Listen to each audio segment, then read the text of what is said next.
No čau mami. Jo. A mám koupit ten náhrdelník babičce. No já s sebou peníze mám. Dobré brácho, dostal jsem cíka. Hej, přišel stop, tady. Budu prej vykoupit nějaký náhrdelník a mám peníze. Jo, jdeme za něj.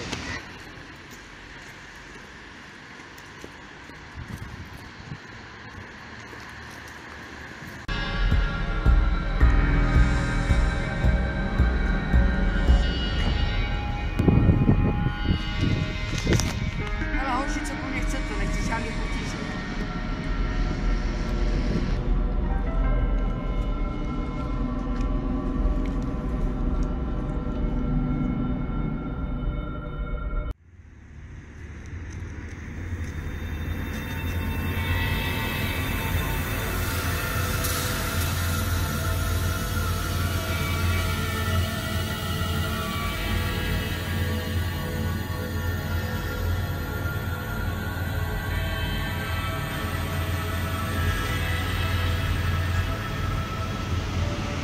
Kreténem uděláme. Nevím, nech ho tady ležet. Hlavně, pojď, ty peníze jdeme.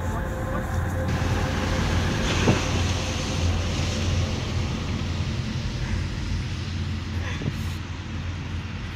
Moje peníze!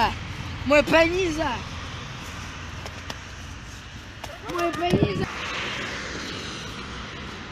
Někam v pohodě. Ne, oni mě okradli. Tak to nějak vyřešíme. A oni mě okradli, já musím najít své peníze. Zvedej se!